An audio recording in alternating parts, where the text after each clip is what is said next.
Gone somewhere and dyed my hair now. Wanna be alone.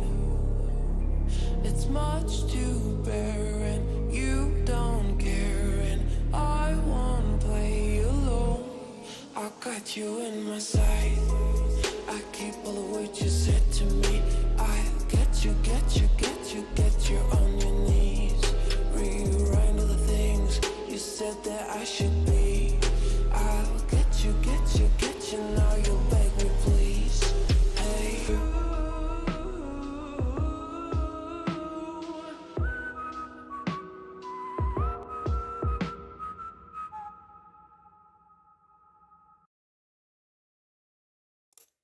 Hey, everybody.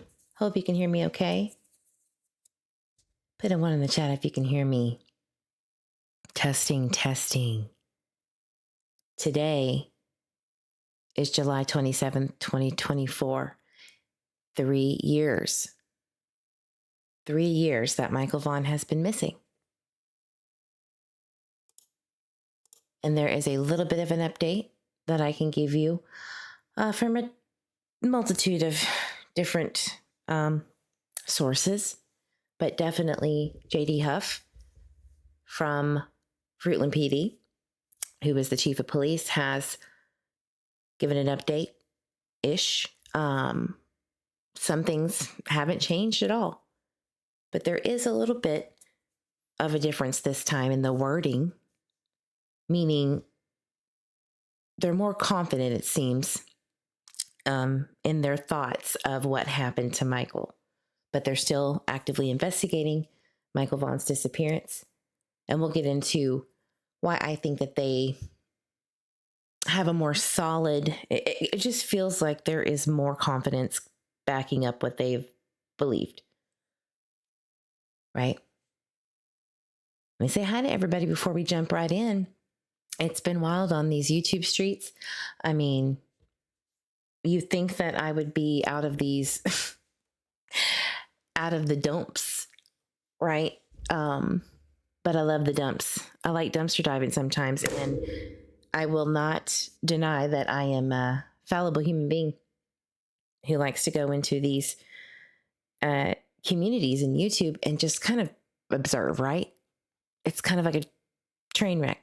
Now, I'm not talking about ones that you'll see me in chat. The ones that I'm talking about, you don't know where I'm at. So that's not who I'm talking about. That's where I've been, though, trying to recover from a multitude of things. So, hey, little Texas Tornado, Jeep Girl, Maggie Pie, Brooke OG Mod, been here for the longest. Chris, good to see you.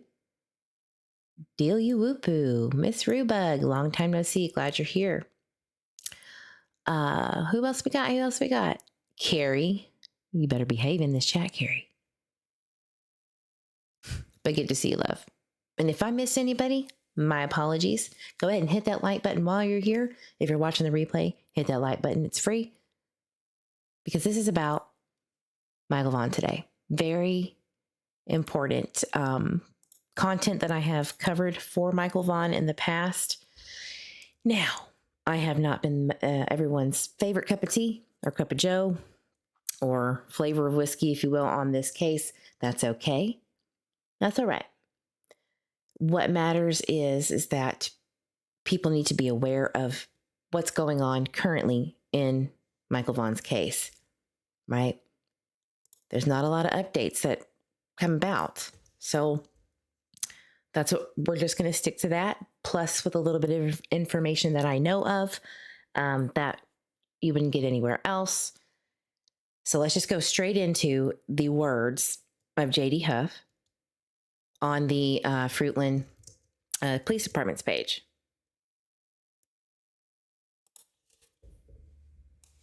Go straight to the source.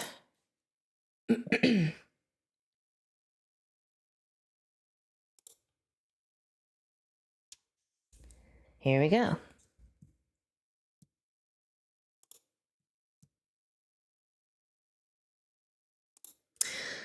All right.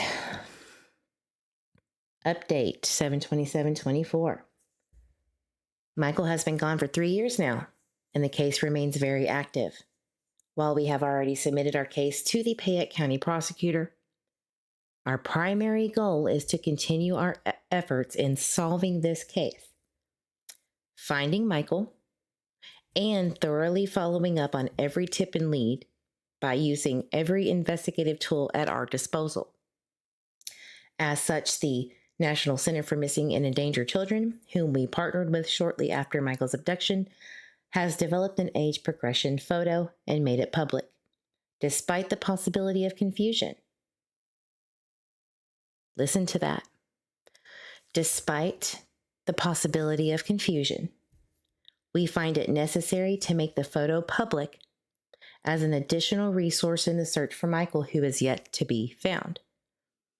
I think everyone who probably read this, who has been invested in this case,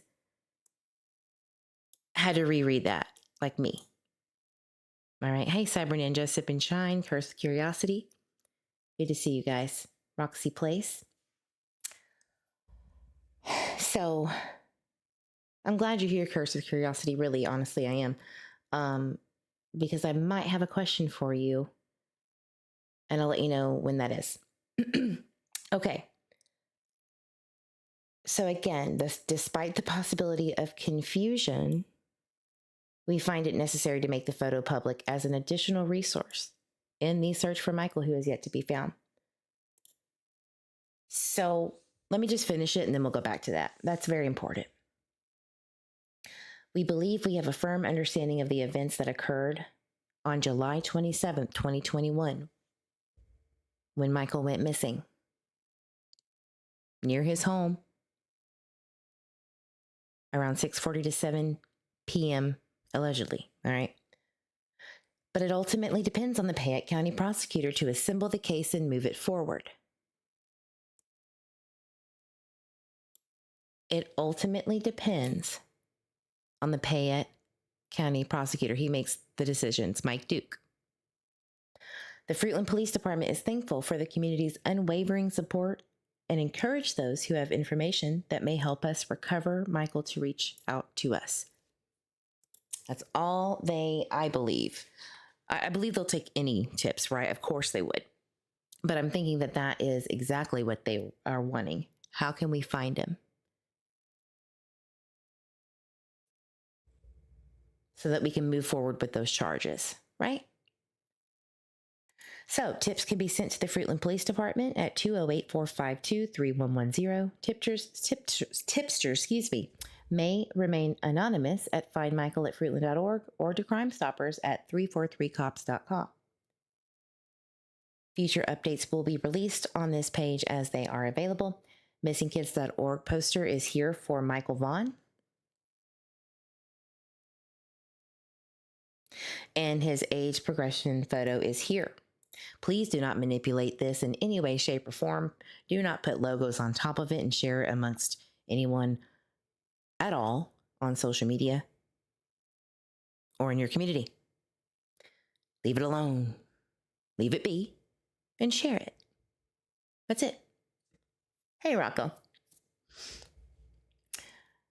So again, just to recap the basics here. This photo was the latest and greatest before he went missing. I believe a month prior to his disappearance, it was taken. And he was last known to be wearing a light blue t-shirt with a Minecraft logo on it. Depending on what, who, and when you ask, either dark blue or black boxers with lime green stitching, which is, to me, I believe the mother said is the most accurate, and sandals, flip-flop sandals. So, I want to know real quick, a lot of people have had their issues with Summer Wells's age progression photo. I personally do. Not that I am an expert. I know nothing about that age progression stuff. However, the common sense and logic side for me and a lot of others in Summer Wells's photo, she looked older than people would think she would look like in the age progression. I agree with that. I would love to know what you guys think about the age progression photo of Michael Vaughan here. Is it kind of the same situation? Do you feel like it seems to be accurate? For an 8-year-old, I would say it looks a little too much older for sure than 8. Like, I'm seeing this kid and I'm thinking 9, 10, 11. That's just me. A lot of people have said the same thing. At the end of the day, it doesn't matter, because at least they have done this for if there is a potential that he looks like this or similar to this, people will have it in their minds. And if they see someone that they think might be Michael, they'll be more than happy to help, find him if that's who they think they saw. But then we have to go back, unfortunately, to what was written today.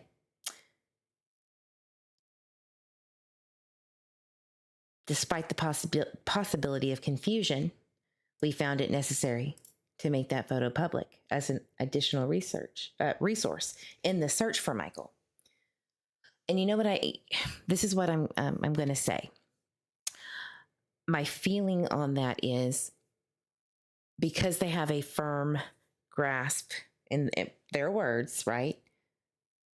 Firm understanding, rather, not grasp, of the events that occurred on July 27, 2021, that day, which I'm going to remind everybody, they had no earthly idea.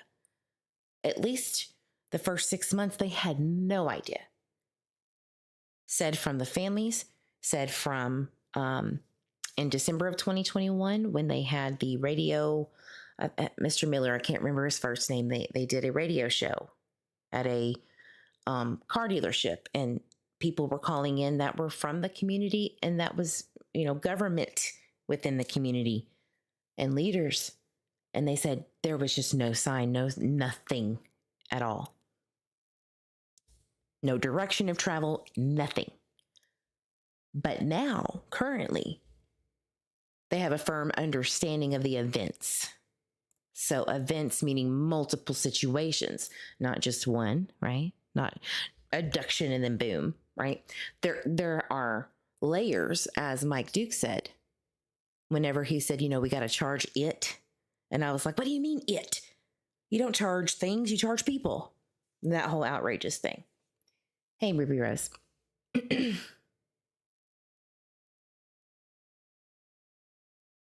So why do they have a firm understanding now? Have they always had a firm understanding of the events of that day? Did it come because of the 4 suspects? Does that kind of connect the dots? Why didn't they know about the 4 suspects? Had known about them already and they were just waiting for that moment? It's very hard to say, and we're not going to know until a trial happens, right? But I think, getting back on track, I believe that this photo being public was not only for the obvious reasons that if he is out there, blah, blah, blah, but because they have a firm understanding that they believe he was in the backyard of the Wanderers at one point and then moved.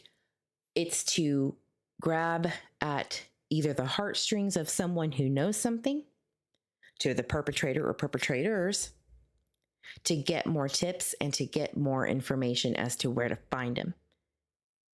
Because when you look, not that I would ever know, but if you put yourself in the shoes of someone who knows something about a 5-year-old boy at the time, and you know something happened to him, and you see that photo of what he could be doing and how he would look at this moment in time,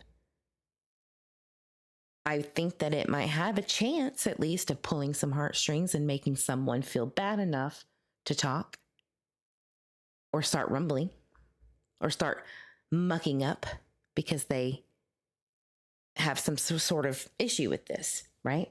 So I think that that's my honest opinion as to why this is released, because they had to decide on it, obviously.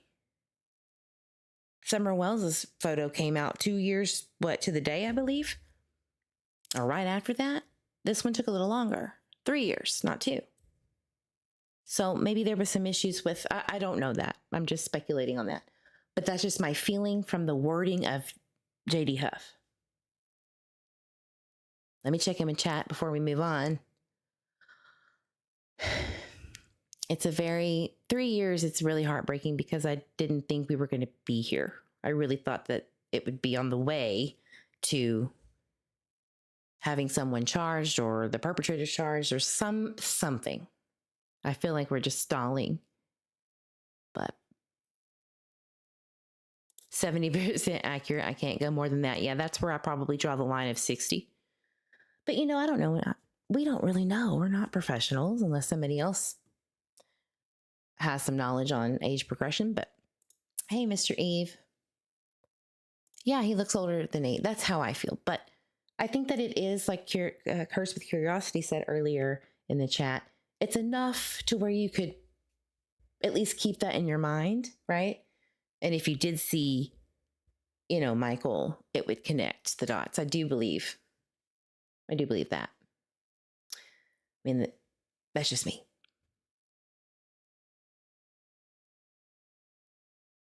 So Ruby Rose says, I feel like law enforcement is playing some angles here with this as well as the named suspects. I still believe T is involved and they know it. I mean, you have every right to feel that way. And I'm glad you were respectful in chat about it. I do. Appreciate that. A lot of people feel like, there's more to it than meets the eye. With family members, it's okay to feel that way. But there is still the looming question of 4 suspects being named, put on a billboard for the world to see, right? And maybe there is more to it on both sides. There have been cases where, for instance, a little girl was actually abducted, but the father had passed out because he was high on drugs, and he didn't want to admit that, and he fell asleep, nodded off. And because of his negligence in that, his daughter was actually abducted by going outside and being lured away. There's other cases where straight up, it was a cover up, a false alleged abduction. There are also, very rarely, but there are cases where they are in fact abducted and either are never found, and there is no justice to this day, and vice versa. Sometimes, the most rarest of cases, they're alive. They're alive and they're out there, and that's the point, is to keep looking no matter what. Keep your hope. But know the realities, the possible realities. Sarah caused all of that, then charges dropped later. Yeah. So you're talking about when she screams, God just told me who did it. Basically, what's in the probable cause for her to be arrested for failure to report a death. Yeah. And then they dropped it. And the case law that they used was so odd to me, which we'll get into. I've already been through that a few times, but just to recap, the case law was about a woman who had overdosed in a bathroom on her own accord. So she overdosed on her own accord. No one hurt her but herself, but because the drug dealers didn't want to get busted because it was their drugs that they dealt to her, where she ended up overdosing, the drug dealers ordered these 2 ladies that were actually her friends at one point or knew her and got rid of her. So they charged one of them with failure to report a death, and they dropped that charge because it was unconstitutional, because you're not supposed to rat on yourself. It's an unconstitutional law, even though I get it. If you fail to report, you fail to report, and I agree that should be a crime, but the Constitution rules, period. So in my opinion, I do agree that it's an unconstitutional law to be charged with failure to report a death where you're going to be telling on yourself. It's a constitutional right. plead the fifth, right? Ruby says, I often wonder if, hey, Hakuna, good to see you, love. I often wonder if law enforcement regrets jumping on naming them as suspects since no one's charged, hence zero evidence. In my heart of hearts, my gut, I do believe that they jumped the gun on that. I do. But it also made me believe that they knew there was a connection between the event or the events, right, and where Michael is, or where they'd hoped to find him or get to that point. They have said pretty, I would say a year and a half into it, it was kind of hinting to the fact that they knew at that point, they were starting to piece it together of what happened that day, because they had always been asking for, leading up to that time, they wanted to know the events leading up to his disappearance. They wanted to know what happened. They were always asking people to come forward with that. Then you saw that kind of stop, right? And then the suspects were named, and they jumped on that like, we know this is it. But I think they didn't have enough information that they thought they had.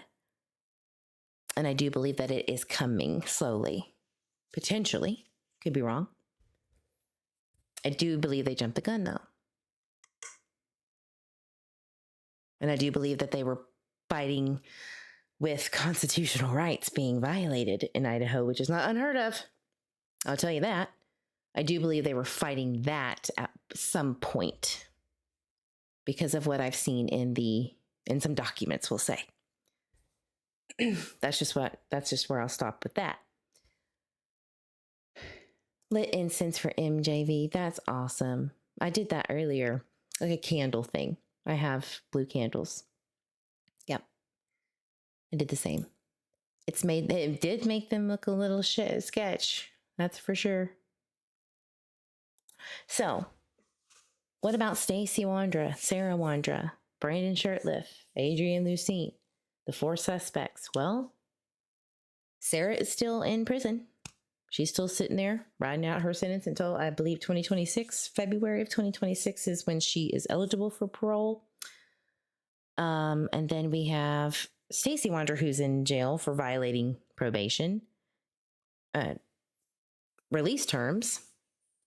And these are federal supervisions of release. And he did 2 things, okay? 2 things. I'm gonna pull them up for you to see so that I'm not lying to you guys, but it is important to kind of look at it. Chris says, Eve, I thought there was court this week. For who? Where are the 2 that aren't in jail? Good question. Now, Brandon has been very busy posting on social medias for the longest. And I do think that this is very interesting, and I'm kind of getting irritated. And it could be just me and no fault of his, but I do find it very strange that he is posting, I'm in the mood to delete everything and go missing for a long time, maybe forever. Sir, you're a suspect. Even if you aren't, even if you're innocent, you're still a suspect, a named suspect. And you're going to post that. Not smart. Not smart. And it kind of rubs me the wrong way when I'm thinking about Michael Vaughan, who has been missing for 3 years as of today. So I don't have any sympathy for you. Suck it up. Innocent or not. Those kind of things just really chap my ass. So let me pull up there's his warrant for arrest when he was found doing some fuck shit on his supervised release. So he violated 2 things. Apparently it was a controlled substance. I guess he popped hot on a piss test. And then also speaking to another felon on Thanksgiving of 2023, which was obviously Sarah Wandra. He admitted that. He admitted that on a live, I think, and to me for sure. So he got in trouble for popping hot, I guess, on a drug test and talking to Sarah on Thanksgiving, because I do not believe they're supposed to be speaking to each other at all. I don't know how he did it. I think he just called up there. So that's why he is going to spend 8 months in jail as of March 26th. So that's coming up in November that he would be eligible if he is not doing anything stupid, like punching somebody in the face, like he did in 2020. Was it 2 or 3? I believe 2023 when he punched that guy in the face. So November is when he's going to get out. Now, I have not seen a lot of activity with the news covering Michael's case, so I can't really tell you anything else on that front, except to say that a little birdie, I have a community birdie, and I will never reveal my sources, okay? No matter what you do. That there is some talk that things are in motion right now. Now, have I said that on this platform before in this case? Yep. But I did back it up with receipts that there were things going on,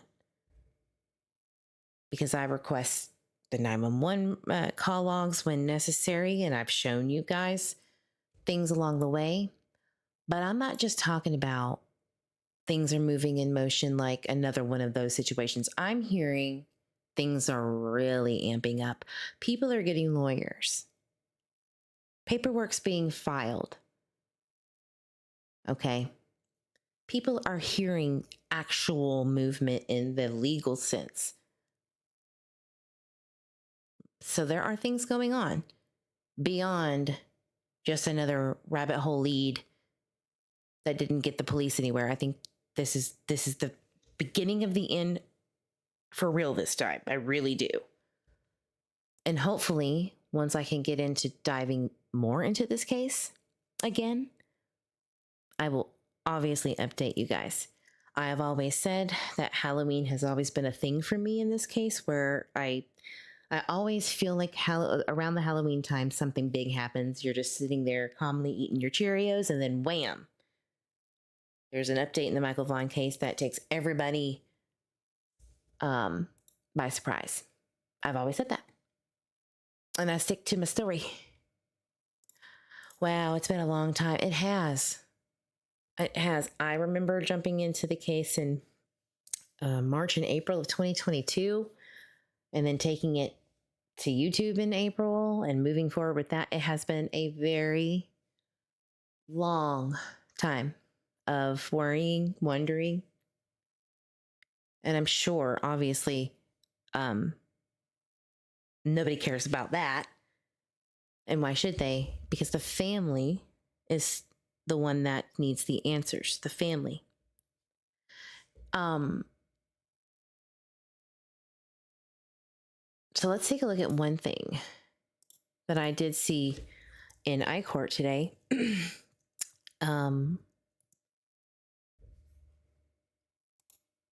I'll just go ahead and tell you while I pull it up. So in 2024, I think May or March of 2024, one of those, my good friend, who might be in the chat right now, found that there was some movement in the iCourt in Idaho, a case with Stacey Wandra, and it's 2 people. I'm not going to dox them, but Raymond and Crystal. Okay. Stacey has a civil suit against these 2 people. And I believe it might be like payments that they were promised. Now, look, I have no idea who those people are, where they're from, if they're creators, if they're neighbors, ex-neighbors. I have no earthly idea, but he's suing somebody. It's on the iCourt website.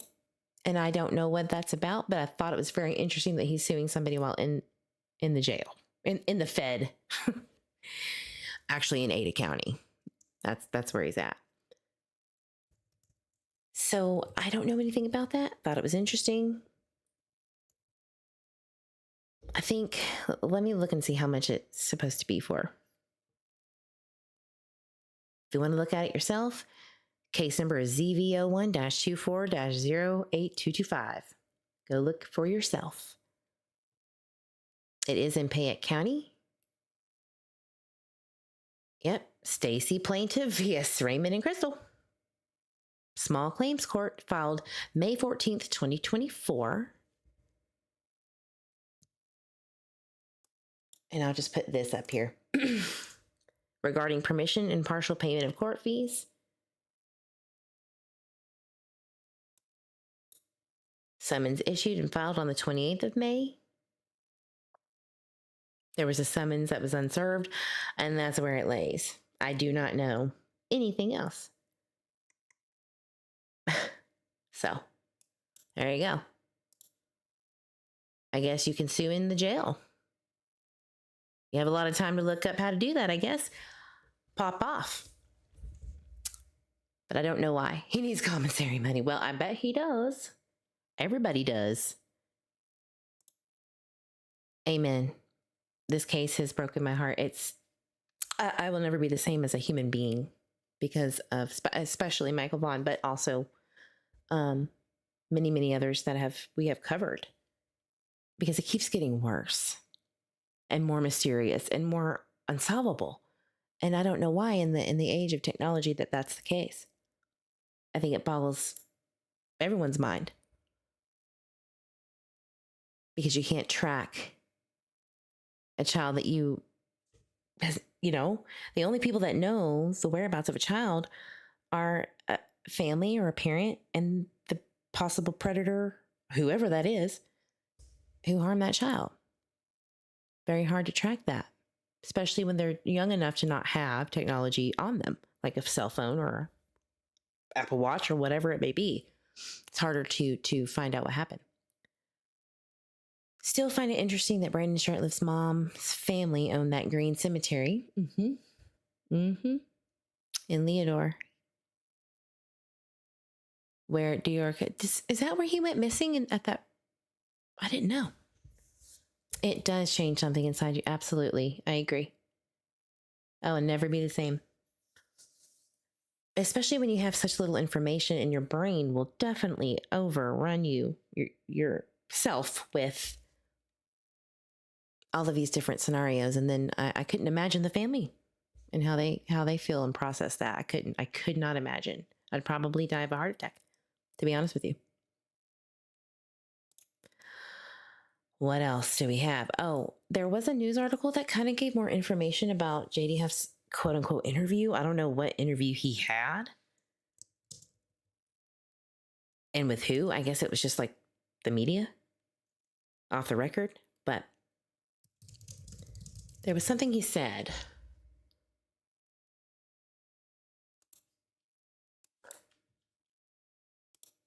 That it just really struck me. So Idaho Statesman, it's been 3 years.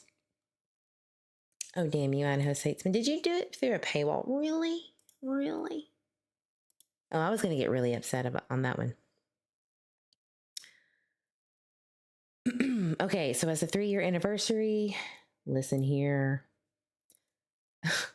The Fruitland boy at Michael Vaughan's disappearance arrives. Forensic artists have helped FPD release the age progression picture, which we've seen. We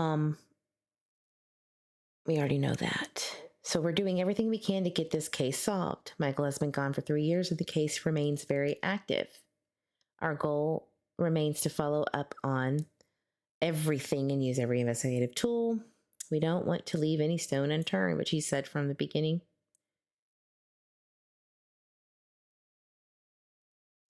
Today, we are celebrating the day. So this is what Brandy says on his birthday, on Michael's birthday. Today, we are celebrating the day that Michael brought joy and love into this world. So our family will have his favorite chocolate cake, and his baby sister is going to open his presents for him. And that's really sweet.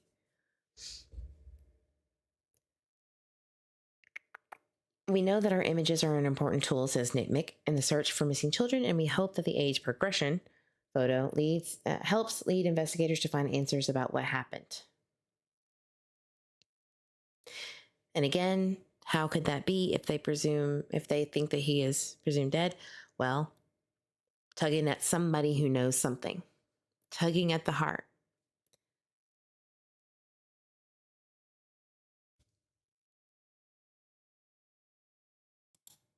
It's very haunting. I would be heartbroken as a mother to see this photo. I really would. So my heart goes out to the family on this.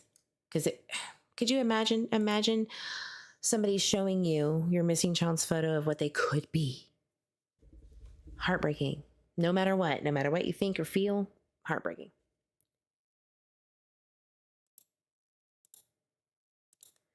But that's not the update that I was thinking of.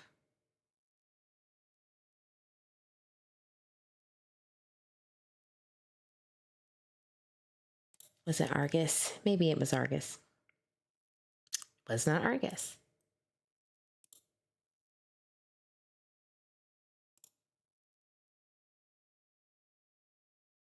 One sec, guys.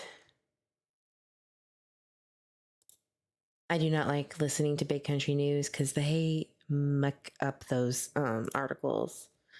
They'll put their own little spin on it, and I don't like it. It's like misinformation.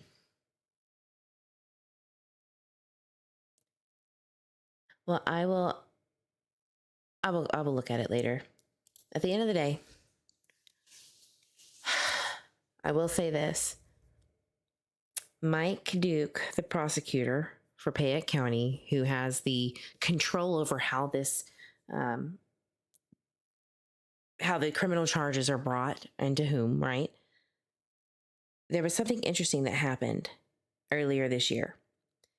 He went to the city and asked for funds to have an intern in his office to look at crime statistics for Michael's case, specifically for Michael's case. And I think that that is very telling in the sense that